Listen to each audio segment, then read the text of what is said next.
Hello friends, welcome to GATE एडजिम। इस session में हम डिस्कस करेंगे गेट 2018-2019 डिस्क्रीट मैथमेटिक्स के क्वेश्चंस।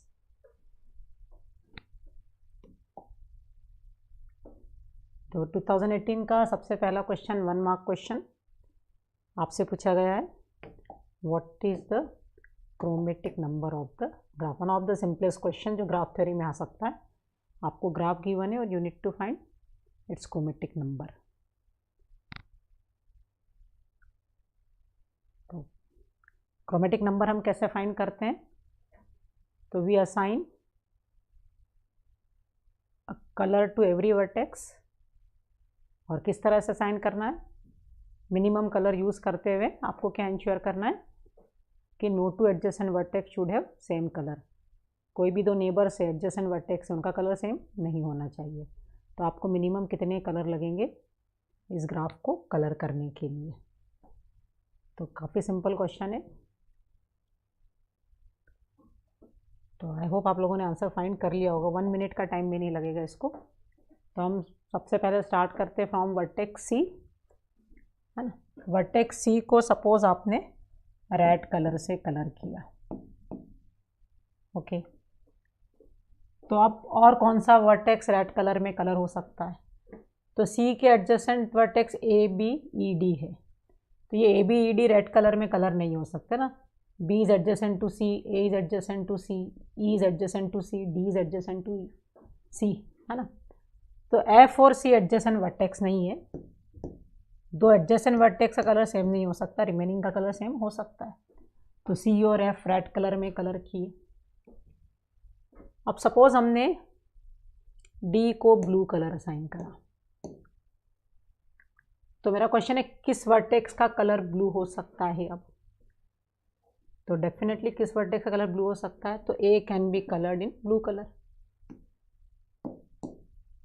क्योंकि डी का नेबर ए नहीं है, है ना। डी का नेबर बी है, ये ब्लू नहीं हो सकता है। डी का नेबर ई नहीं है तो ई ब्लू हो सकता है, लेकिन आपने ए को ब्लू कर दिया तो ई अब ब्लू नहीं हो सकता है ना। तो आपने ब्लू कलर लिया। अब एक बी रेड कलर में भी कलर नहीं हो सकता, बी ब्लू कलर में भी कलर नहीं हो सकता है। तो बी के लिए सपोज आपने ग्रीन यूज़ कर लिया। और यस, बी और ई नेबर नहीं है, तो ई ब्लू नहीं हो सकता, ई रेड नहीं हो सकता, E but E can we can assign green colour to E. तो 3 कलर में इस ग्राफ के सभी वर्टेक्स कलर हो गए। तो इस ग्राफ का क्रोमेटिक नंबर कितना होगा? 3 विद इन 3 कलर। आप सभी वर्टेक्स को कलर कर सकते। चलो विथ तो again very simple question. 30 seconds में, मतलब पढ़ के आंसर 30 सेकेंड से लेस टाइम में you must be able to answer this question. तो क्वेश्चन है let G be a finite group on 84 elements. The size of the largest possible proper subgroup of G is. G के largest possible subgroup, proper subgroup की size कितनी होगी? चलिए, तो yes you can ask your doubt. Nalini आप अपना doubt पूछ सकती हैं। ओके, तो what is the answer to this question? तो अगर आपके ग्रुप में 84 एलिमेंट्स है तो हमने पढ़ा है कि ऑर्डर ऑफ सब group always divides the order of the group. तो आपको क्या फाइंड करना कि लार्जेस्ट नंबर जो 84 को डिवाइड करता है। तो लार्जेस्ट नंबर जो 84 को डिवाइड करता है इज 42। 84 बाय 42 कितना होगा? 2। तो इसलिए क्या होगा? 42, है ना। और सब ग्रुप का ऑर्डर हमेशा ग्रुप के ऑर्डर को डिवाइड करता है। तो लार्जेस्ट नंबर जो 82 को डिवाइड करता है इट इज़ 42। ठीक है, ओके। तो correct answer to this question is 42। Next question again कुछ डिफरेंट क्वेश्चन है, लॉजिक का क्वेश्चन है बट समवॉट डिफरेंट। तो क्या कह रहा है ये क्वेश्चन? आपके जो भी डाउट्स है आप पूछ सकते हैं ना। तो क्या कह रहा है question? Consider the first order logic statement. एक स्टेटमेंट दिया है, there exist S, there exist T, there exist U for all v, for all w, for all x, for all y, where st, uv, wxy is a quantifier free first order logic formula which only using only predicate symbols and possibly equality but no function symbols. Suppose phi has a model with the universe containing 7 elements. Which one of the following statement is necessarily true? There exists at least one model of phi with universe of size less than or equal to 3. There exists no model of phi with the universe of size less than or equal to 3. There exists no model of phi with universe of size greater than 7. Every model of phi has a universe of size equal to 7. So what is the answer to this question? क्या होगा इस question का answer? तो basically इसका question का answer ये होगा कि आपके यूनिवर्स ऑफ डिस्क्लोजर में मिनिमम आपको कितने एलिमेंट लेने होते हैं, है ना. जब भी किसी प्रेडिकेट फॉर्मूलेट की वैलिडिटी हम चेक करते हैं तो हम क्या लेते हैं? Universe of disclosure. और यूनिवर्स ऑफ डिस्क्लोजर में कितने ऑब्जेक्ट्स मिनिमम होना चाहिए, ये क्वेश्चन है. तो यूनिवर्स ऑफ डिस्क्लोजर सिर्फ फाई नहीं हो सकता, कम से कम एक ऑब्जेक्ट तो आपको लेना ही होता है. बाकी यूनिवर्स ऑफ डिस्क्लोजर में और कोई रिस्ट्रिक्शन नहीं है. It can have any number of objects. तो size of universe of disclosure कुछ भी हो सकती है. ये इस पर डिपेंड नहीं करता है कि आपने कितने क्वांटिफायर यूज़ किए हैं. ठीक है, तो क्या आंसर सही होगा? तो any model of phi is universe of size equal to 7. तो ज़रूरी नहीं है 7 से लेस भी हो सकता है, 7 से ग्रेटर भी हो सकता है. There exist no model of 5 with universe of size greater than 7. हो सकता है 7 से ज़्यादा, कितने भी ऑब्जेक्ट्स आप ले सकते हैं. तो there exist no model of 5 with universe size less than equal to 3. तो ऐसा भी नहीं, लेस देन इक्वल टू 3 वाला भी चलेगा. और there exist at least one model of 5. तो ये गलत क्यों? क्योंकि नो मॉडल नहीं, देयर एग्जिस्ट द मॉडल जिसकी साइज जिसमें 2 ही ऑब्जेक्ट्स लिए हों वो भी मॉडल एग्जिस्ट करेंगे. तो बी कहता है नो मॉडल, तो no there exist such model, इसलिए बी भी इनकरेक्ट. तो ये तीनों इनकरेक्ट हैं. देयरफॉर करेक्ट क्या होगा? ए, कि there exist at least one model with universe of size less than और इक्वल टू 3. कम से कम एक मॉडल तो ऐसा होगा ही. ओके, तो correct answer to this question is A. Any doubt in this question? ये कुछ डिफरेंट है ना. आपने लॉजिक बहुत पढ़े होंगे, लोग बहुत सारे क्वेश्चंस भी किए होंगे, बट ऐसा क्वेश्चन आपने डायरेक्टली कहीं नहीं पूछा. आप जब वैलिडिटी चेक करते हैं किसी भी प्रेडिकेट की तो आप एक यूनिवर्स ऑफ डिस्क्लोजर लेते हैं. तो हमने ये कभी कंसिडर नहीं किया कि कम से कम कितने ऑब्जेक्ट्स लेना चाहिए. चलिए, तो next question on graph theory. 2 marks का क्वेश्चन है लेकिन सिंपल क्वेश्चन है. Let G be a simple undirected graph. Let TD be a depth first search tree of G. और TB क्या है? breadth first search tree. Consider the following statements. First statement है no edge of G is a cross edge with respect to TD. फिर उन्होंने cross as को define किया है कि cross edge is G is the edge between 2 nodes neither of which is an ancestor of the other in TD. Every edge u comma v of G.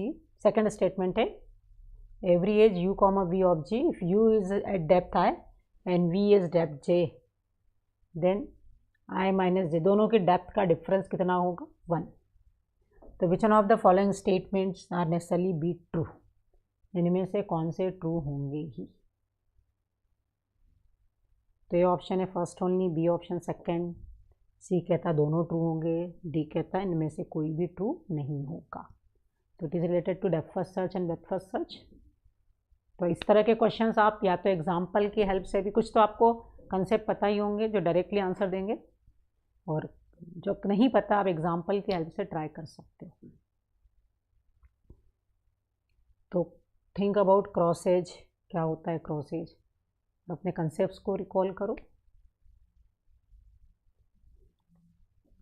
तो first तो आप direct बता सकते हो कि ट्रू या फॉल्स, जितना आपने पढ़ा होगा ना फर्स्ट स्टेटमेंट, तो आपने डायरेक्टली अगर cross edge, back edge, forward edge इनकी थ्योरी पढ़ी होगी तो फर्स्ट स्टेटमेंट तो हर जगह आपको मिलेगा ही कि फर्स्ट ट्रू है या फॉल्स है।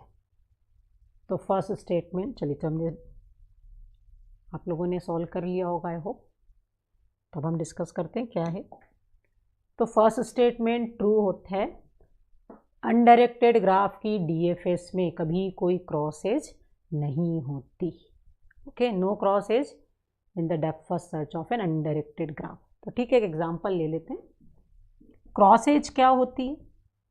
जैसे मैं अगर डायरेक्टेड ग्राफ लेती हूँ,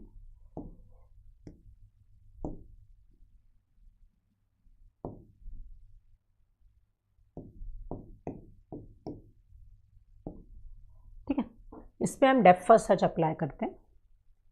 पहले हम हमारा सोर्स वर्टेक्स ए है, ए से हम कहाँ आ गए? बी पे आ गए, ठीक है ना। सोर्स वर्टेक्स ए से आपने बी को ट्रेवर्स किया। अब बी से रिचेबल कोई वर्टेक्स नहीं है, लेकिन अभी आपके ग्राफ के सारे वर्टेक्स ट्रेवर्स नहीं हुए हैं, तो आप बी से बैक ट्रैक करके ए पे आते हैं और ए से किसको कवर कर लिया? सी को। तो ए से बी और ए से सी जो एजेस है ये तो आपकी ट्री एजेस है ना। ए का पेरेंट सी का पेरेंट है, बी का पेरेंट है। सी और बी में कोई पेरेंट चाइल्ड रिलेशनशिप नहीं है। तो सी, अब इस ग्राफ के ये दोनों एजेस तो ट्री एज हो गई। सी से बी वाली एज क्या होगी? तो सी से बी वाली एज क्या कहलाएगी? Cross edge. क्यों क्रॉस एज? तो क्रॉस एज ए से दो नोड्स को कनेक्ट करती है जिनमें पेरेंट चाइल्ड रिलेशनशिप नहीं हो। तो इसके डेप्थ फर्स्ट सर्च में सी और बी के एंसेस्टर सेम है, बट दोनों सिबलिंग है, पेरेंट चाइल्ड रिलेशनशिप इनमें नहीं है। तो सी से बी वाली एज क्रॉस एज होगी। लेकिन अगर ये अनडायरेक्टेड ग्राफ होता तो अनडायरेक्टेड ग्राफ में कभी कोई क्रॉस एज नहीं होती। आपने ए से बी को कवर किया, ठीक है, ये आपका ग्राफ था। आपने सोर्स वर्टेक्स ए से बी को कवर किया, फिर बी से क्या रिचेबल है? सी को कवर कर लिया। तो ए से बी की एज ट्री एज हो गई, बी से सी वाली एज भी ट्री एज हो गई, और सी से ए वाली एज क्या होगी? तो सी से ए वाली एज पेरेंट को चाइल्ड से कनेक्ट कर रही है ना, ए और सी में पेरेंट चाइल्ड रिलेशनशिप है, तो इट इज़ फॉरवर्ड एज, ये क्रॉस एज नहीं है। तो डेप्थ फर्स्ट सर्च की, अनडायरेक्टेड ग्राफ की डेप्थ फर्स्ट सर्च में कभी कोई क्रॉस एज नहीं होती है। हमेशा या तो एज ट्री एज होगी या फॉरवर्ड एज होगी, नो क्रॉस एज। फॉरवर्ड या बैक एज जो भी है ना कंसेप्ट। तो no edge of G is cross edge with respect to T D, तो ये हमेशा सही है। दूसरा कहता है for every edge u comma v of g, if u is at depth I and v is depth j, then I minus j equal to 1। हम BFS कर रहे हैं, जैसे इस ग्राफ की डेप्थ फर्स्ट सर्च करते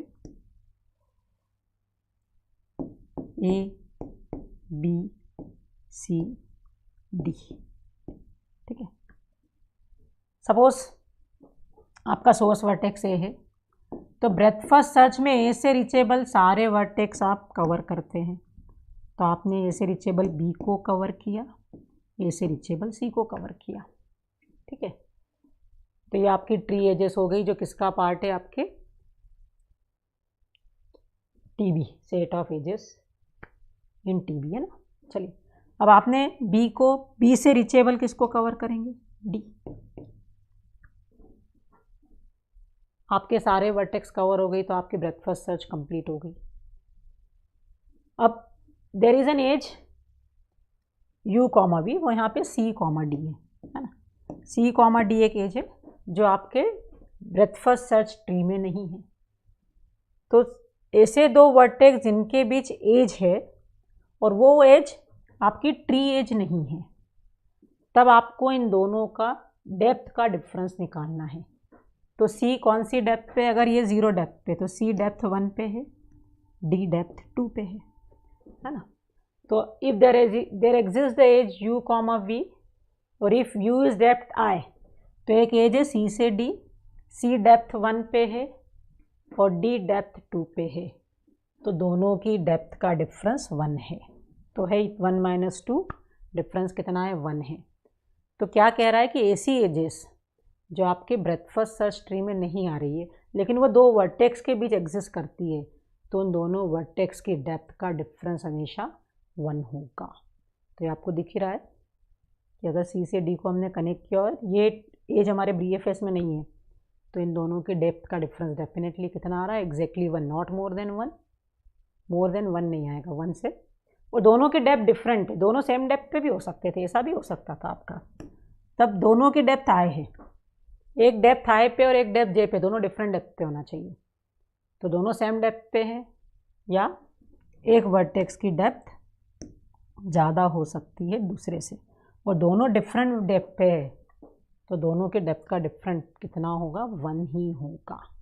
ओके, तो ये क्या कह रहा था सेकंड स्टेटमेंट, कि अगर आपने एक ग्राफ की ब्रेथ फर्स्ट सर्च की है और उसका ब्रेथ फर्स्ट सर्च ट्री बनाया और ट्री में दो वर्टेक्स सी और डी डिफरेंट डेप्थ पे आ रहे हैं और एक्चुअल ग्राफ में उन दोनों वर्टेक्स के बीच एज एग्जिस्ट करती है, तो डेप्थ फर्स्ट सर्च में उन दोनों वर्टेक्स की डेप्थ का डिफरेंस कितना होगा, 1 होगा।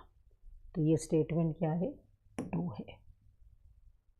तो फर्स्ट क्या कहता है, नो एजेस इन जी क्रॉस एज, ये भी ट्रू है। और सेकंड स्टेटमेंट क्या कहता है कि अगर दो वर्टेक्स के बीच एज है और दोनों वो edge depth first search tree में नहीं आ रही है, तो दोनों वर्टेक्स की डेप्थ का डिफरेंस 1 से ज़्यादा 1 ही होगा, नॉट मोर देन 1। चलिए, तो both the statements are true. तो नेक्स्ट क्वेश्चन है, let G be a graph with factorial 100 vertices. अच्छा क्वेश्चन है, इसको बहुत बड़े ग्राफ है, तो इसको आप किसी छोटे ग्राफ पे ट्राई करो, you will get the answer. Let G be the graph with 100 factorial 100 vertices with each vertex is labeled by distinct permutation of 1 to up to 100. There is an edge between vertex u and vertex v if and only if label of u can be obtained by swapping two adjacent number in the label of v. Let y denote the degree of vertex in z and z denote the number of connected component in z. Then y plus tan z कितना होगा? What is the value of y plus tan z? Okay, तो आप इसके लिए पहले 3 vertex हैं 1 2 3 लीजिए और उस पर ट्राई करेंगे और find what is the answer.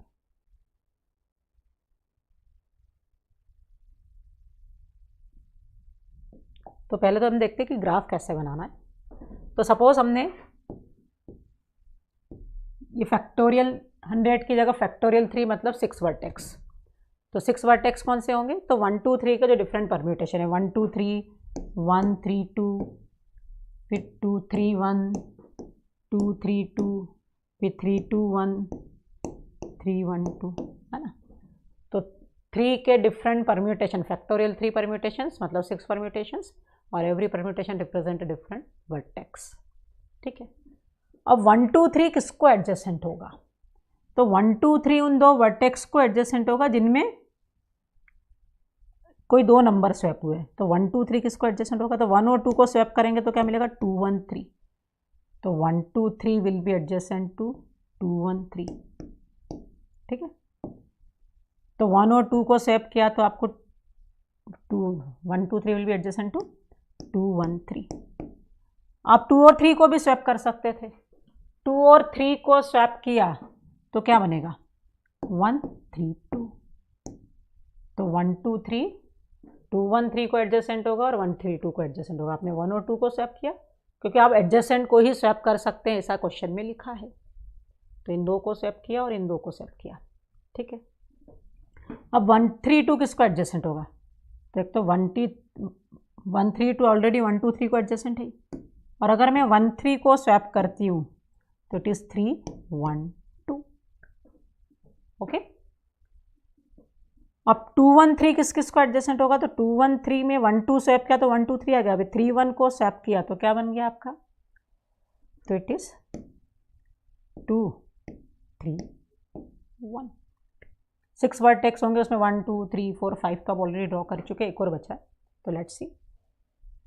अब सभी वर्टेक्स की डिग्री कितनी आ रही, 2।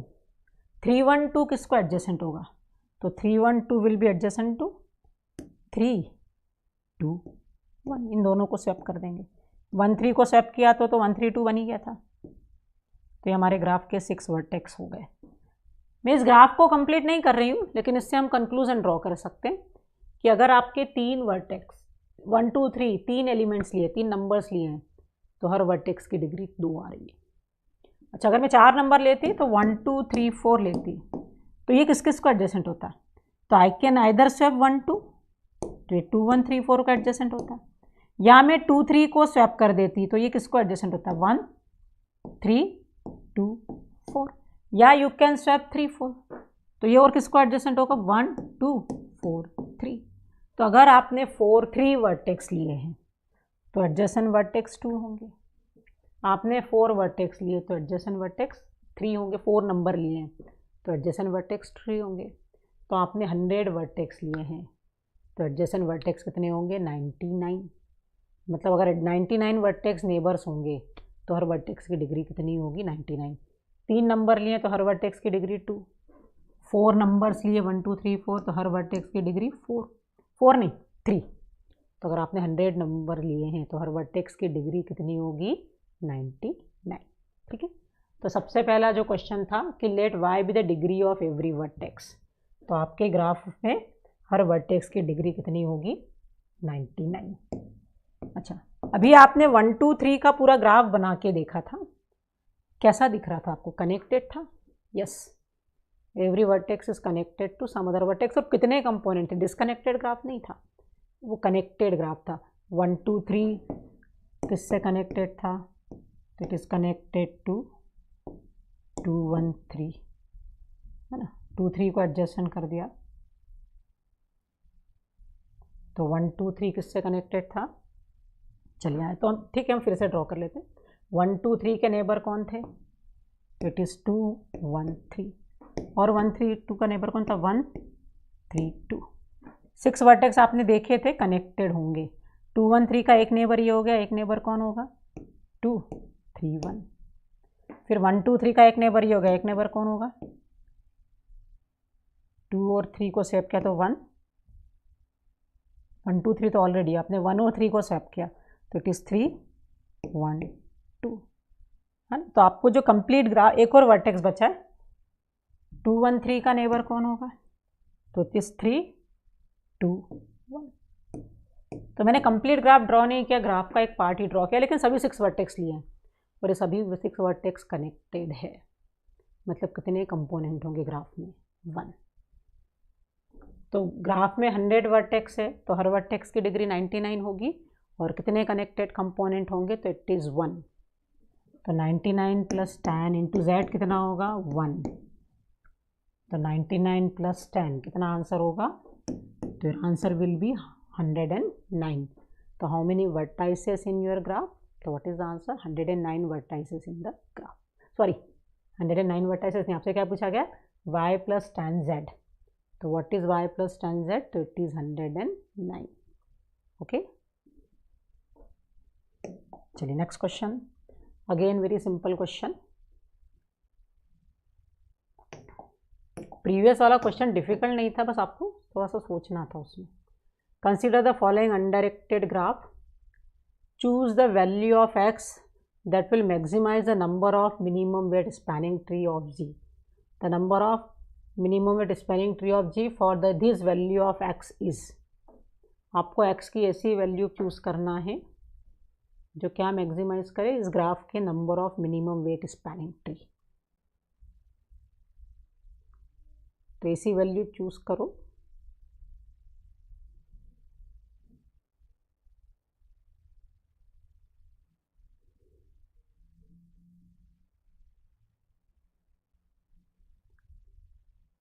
तो पहले तो ये फाइंड करो कि इस ग्राफ के मिनिमम वेट ऑलरेडी कितने हैं। x की वैल्यू को अगर हम कंसिडर नहीं भी करें तो ऑलरेडी कितने मिनिमम वेट स्पैनिंग ट्री बनेंगे इस ग्राफ के।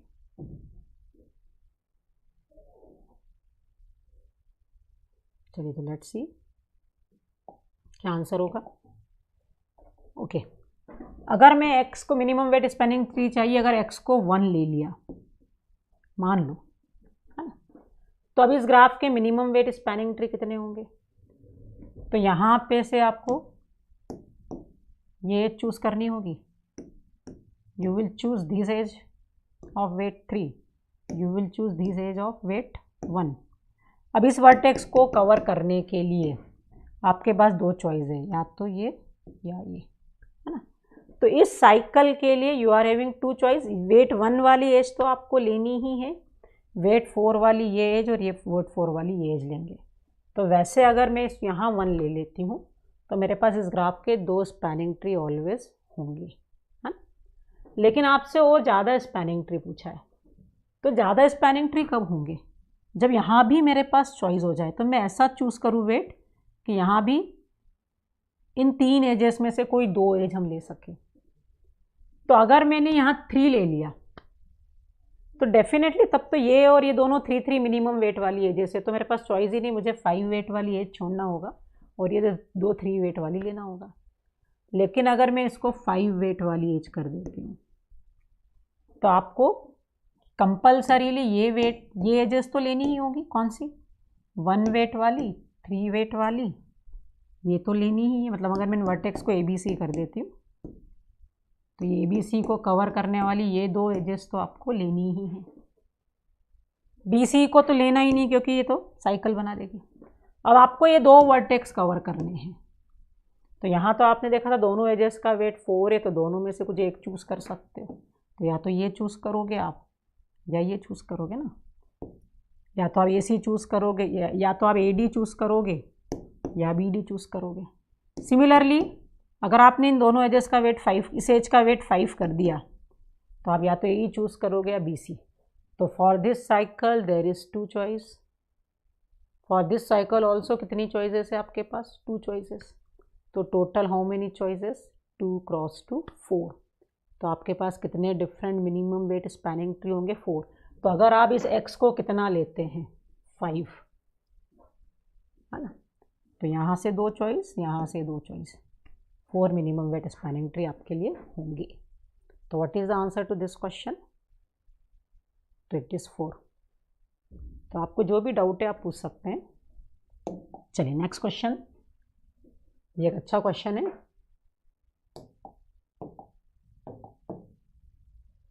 तो late G be an arbitrary group. Consider the following relation on G.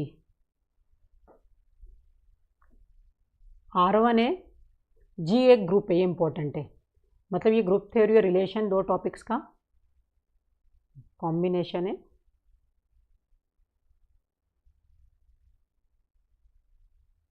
तो R1 एंड R2 दो रिलेशंस आपको दिए। R1 क्या कह रहा है? For all A, B belongs to G, A R1B if and only if there exists some G belongs to G such that A equal to G inverse BG। और R2 है for all A, B belongs to G, A R1B if and only if A equal to B inverse।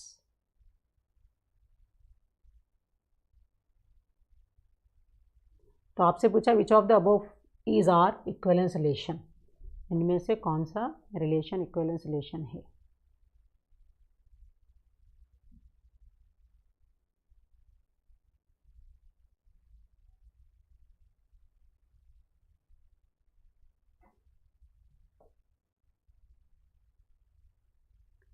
तो think about कि ये relation equivalence कब होता है? When it is reflexive, symmetric and transitive. तो reflexive कब होगा? फर्स्ट रिलेशन रिफ्लेक्सिव है या नहीं, सिमेट्रिक है या नहीं, ट्रांजिटिव है या नहीं। G is any element of the group, और G टू द पावर -1 मतलब G इनवर्स। ओके, तो इज रिलेशन R1 है रिफ्लेक्सिव रिलेशन। रिफ्लेक्सिव है तो आप सोचेंगे क्या सिमेट्रिक है, और सिमेट्रिक है then you search for transitivity, क्या ट्रांजिटिव है। ओके, तो लेट्स ट्राई क्या आंसर होगा। तो पहले मैं R1 को ट्राई करती हूँ। क्या R1 रिफ्लेक्सिव है, ठीक है। रिफ्लेक्सिव क्या होगा कि A R A एक पेयर होनी चाहिए, एलिमेंट A खुद एलिमेंट A से एक पेयर क्रिएट करना चाहिए, ओके। अब एलिमेंट A खुद एलिमेंट A से पेयर कब क्रिएट करेगा, if A equal to G inverse AG, ठीक है। कोई एलिमेंट ऐसा होना चाहिए जिसके इन्वर्स से आप A को मल्टीप्लाई करेंगे और फिर उस एलिमेंट से A को मल्टीप्लाई करेंगे तो A मिलना चाहिए।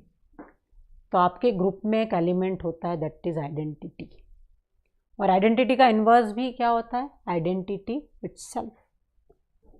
तो अगर मैं यहाँ G को ले लिया आइडेंटिटी, तो E inverse A into E, E inverse मतलब E होता है, E into A is A और A into E is A, क्योंकि आइडेंटिटी का किसी भी एलिमेंट से ऑपरेशन करेंगे तो विल गेट सेम एलिमेंट।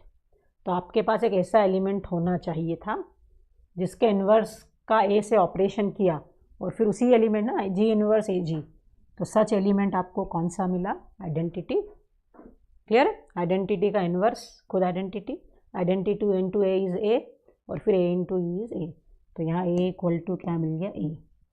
तो एलिमेंट खुद से इट इज़ रिफ्लेक्सिव, क्योंकि ये कंडीशन जो है सेटिस्फाई हो रही है, और ऐसा एलिमेंट जो इस कंडीशन को सेटिस्फाई कर रहा है वो कौन सा एलिमेंट है, आइडेंटिटी। तो इट इज़ रिफ्लेक्सिव। तो फर्स्ट रिलेशन रिफ्लेक्सिव है। अब क्या ये सिमेट्रिक है, तो सिमेट्रिक क्या कहता है कि अगर A R B एक पेयर है, A R1 B, तो B R1 A भी एक पेयर होनी चाहिए। A R1 B पेयर है, इट मीन्स व्हाट, कि A equal to G inverse AG BG, है ना। ये कह रहा है कि पेयर कब होगी, जब A equal to G inverse BG।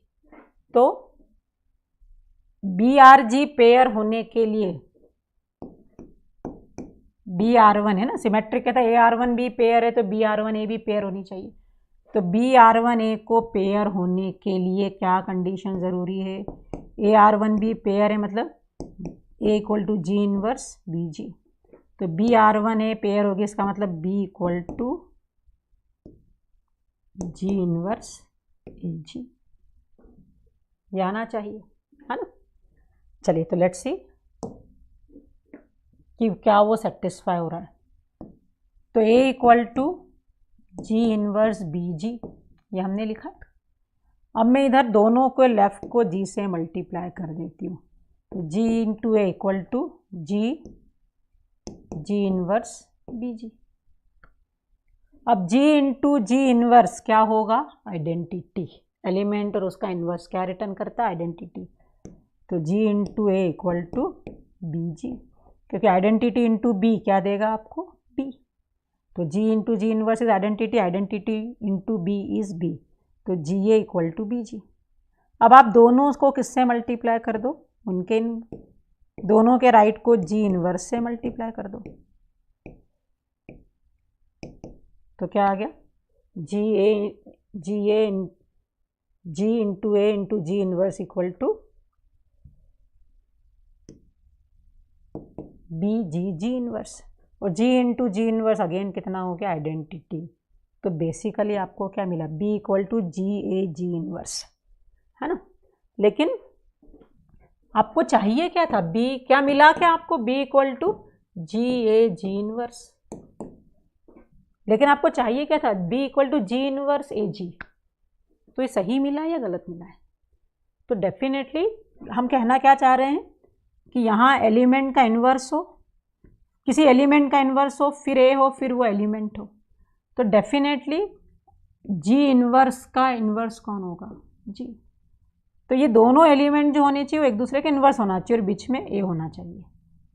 तो ये दोनों एलिमेंट एक दूसरे के इन्वर्स और बीच में A है।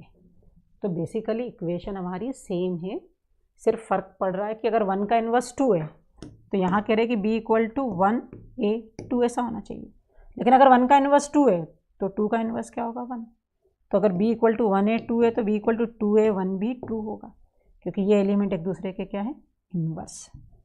तो B equal to G inverse A G और B equal to G A G inverse, दोनों एक ही बात है। तो आपको प्रूव करना था B equal to G inverse A G, तो वो आपने यहाँ प्रूव कर दिया है। तो अगर ए आर बी एक पेयर है तो बी आर ए भी एक पेयर होगी। ओके, चलिए अब तो रिफ्लेक्सिव हो गया, सिमेट्रिक हो गया। अब क्या प्रूव करना है आपको? तो यू नीड टू प्रूव कि your relation must be transitive.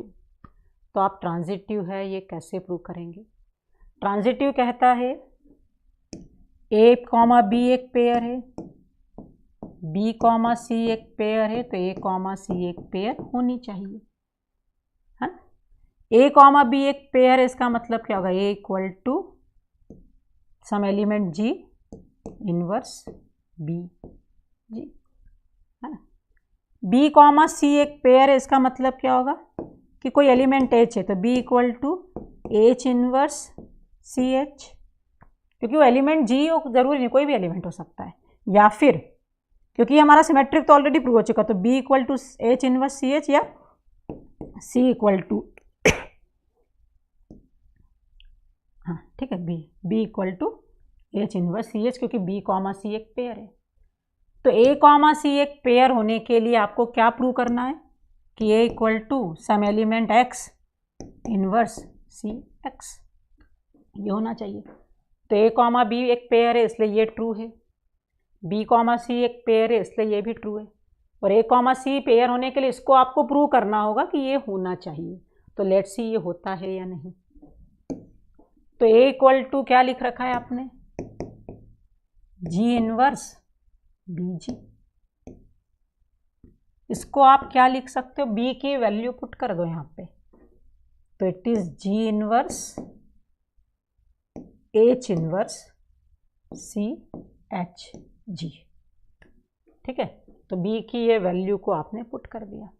इससे क्या आ रहा है? It is G inverse H inverse C H G. अब जी इनवर्स एच इनवर्स क्या कहता है? तो ग्रुप का एक थ्योरम है कि जी इनवर्स एच इनवर्स किसके इक्वल होता है? तो it is equal to H G का होल इनवर्स, ठीक है। तो इसको आप क्या लिख दोगे? H G inverse C H G. और वो एच जी क्या होता है? एच और जी ग्रुप के दो एलिमेंट्स है, तो उन पे ऑपरेशन करेंगे तो रिजल्ट भी क्या मिलेगा? ग्रुप का एक एलिमेंट ही मिलेगा।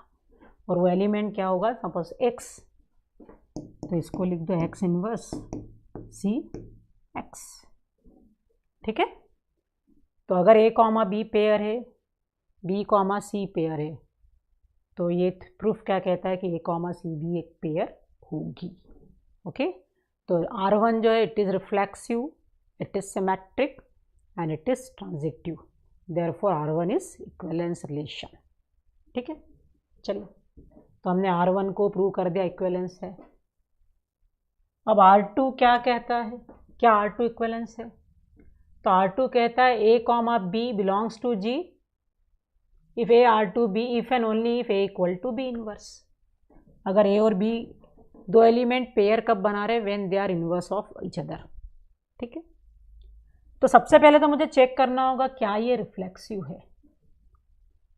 तो ए कॉमा ए पेयर कब बनेगी? If A is inverse of A. और ग्रुप में कोई ज़रूरी नहीं है कि हर एलिमेंट खुद का इन्वर्स हो, दो एलिमेंट के इन्वर्स भी डिफरेंट हो सकते हैं, होते ही हैं यूजुअली, बहुत कम होता है कि element is inverse of itself. तो इसलिए ये ऑपरेशन रिफ्लेक्सिव नहीं होगा, और रिफ्लेक्सिव नहीं होगा तो डेफिनेटली क्या नहीं होगा? इक्विवेलेंस नहीं होगा। तो कौन सा रिलेशन इक्विवेलेंस है? तो it is only R1 not R2, ठीक है। तो correct answer to this question is B, R1 is equivalence. Any doubt in this question? चलिए next question, very simple question. अगर आपने ये इस तरह के क्वेश्चंस किए किसी ग्राफ में कितनी साइकिल्स है, तो बहुत सिंपल क्वेश्चन है। तो क्या कह रहा है question? Let G be an undirected complete graph on n vertices where n greater than 2. Then the number of different Hamiltonian cycle in G is equal to, G में कितनी डिफरेंट हैमिल्टोनियन साइकिल्स होंगी। Hamiltonian cycle क्या होती है? जो graph के सारे vertex को एग्जैक्टली वंस कवर करती है। तो आपसे पूछा गया how many Hamiltonian cycles in G. ठीक है, साइकिल क्या होती है? तो सेम वर्टेक्स से स्टार्ट होती है और सेम वर्टेक्स पे टर्मिनेट होती है। ठीक है, तो कितनी हैमिल्टोनियन साइकिल्स होंगी? या जिन्होंने परम्यूटेशन कॉम्बिनेशन पढ़ रखा है, बेसिकली कितने सर्कुलर परम्यूटेशंस होंगे जब क्लॉकवाइज और anti clockwise are consider to be same.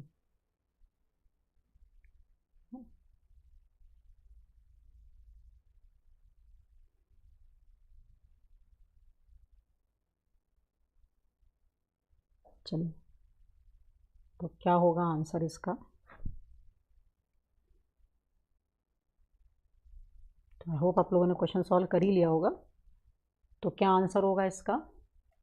तो सपोज मैं 4 वर्टेक्स लेती हूँ और एक साइकिल ए से ABCD मेरे ग्राफ के 4 वर्टेक्स है।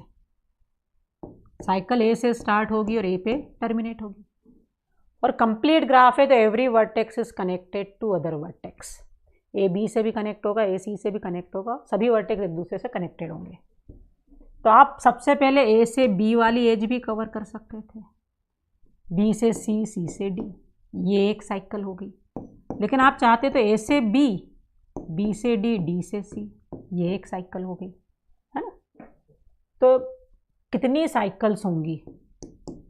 तो आपको ए और ए स्टार्टिंग और टर्मिनेटिंग वर्टेक्स फिक्स है, बीच के 3 वर्टेक्स को अरेंज करना है। बीच के 3 वर्टेक्स को अरेंज करने के कितने डिफरेंट वेज होंगी? तो इट इज़ फैक्टोरियल 3 वेज, है ना। 3 को अरेंज करना, कोई भी अरेंजमेंट चलेगा, तो इट इज़ फैक्टोरियल 3 वेज। तो अभी हमारा आंसर क्या रहा? 4 वर्टेक्स है तो कितनी साइकिल्स दिख रही है अभी? फैक्टोरियल ऑफ n-1, है ना। 4 वर्टेक्स है तो स्टार्टिंग और टर्मिनेटिंग तो फिक्स हो गया, बीच के 3 को अरेंज करना है। 3 को अरेंज करने के फैक्टोरियल 3 डिफरेंट वेज। लेकिन चलिए, तो अब कौन कौन सी साइकिल आ रही है आपकी? एक आई ABCD है। दूसरी साइकिल क्या आ सकती थी कि आप ए से डी पे गए, डी से बी पे, सी पे, सी से बी, बी से ए, ये एक परम्यूटेशन है। एक परम्यूटेशन क्या होगा? CD PA, है ना।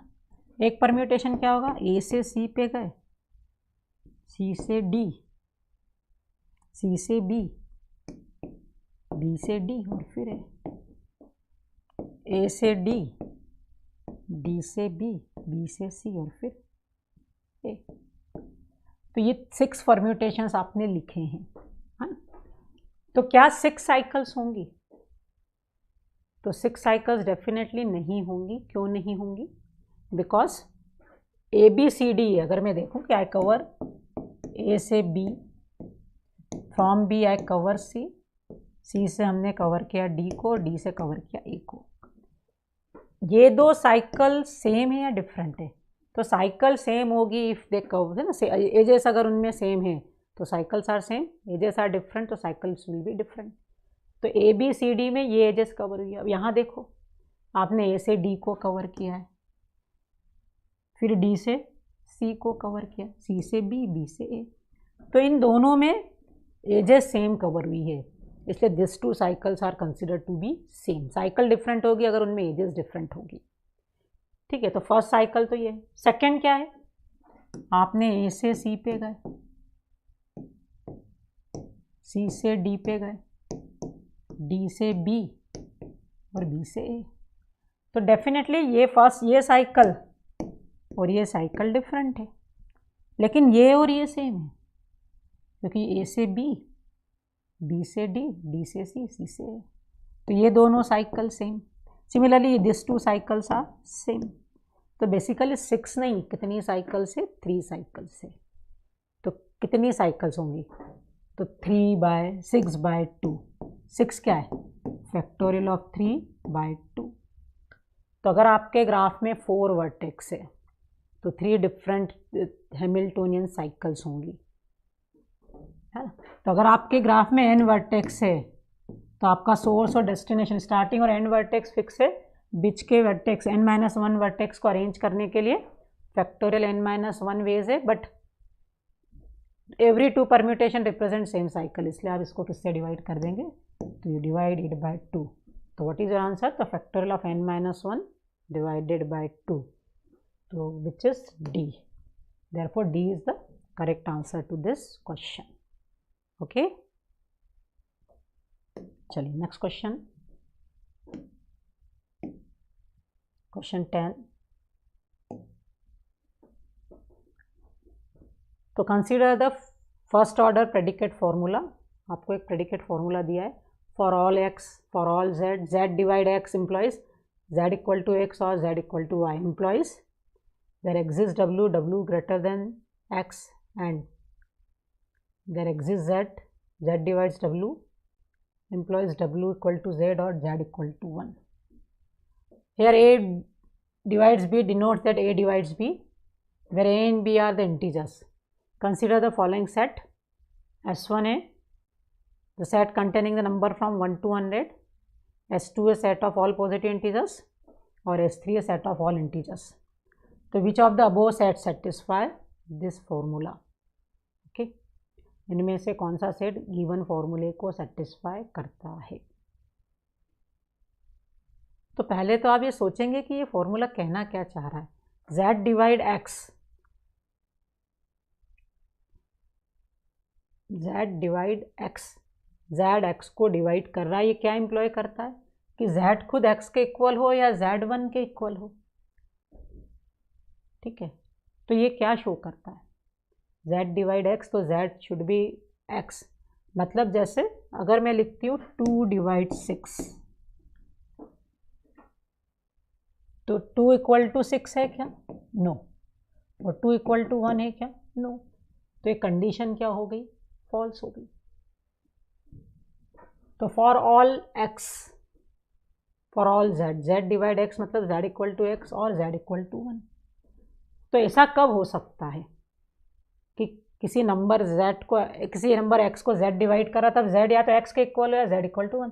जैसे 7, अगर हमारा x 7 है तो 7 को या तो कौन डिवाइड करता है, 1 डिवाइड 7 और 7 डिवाइड 7.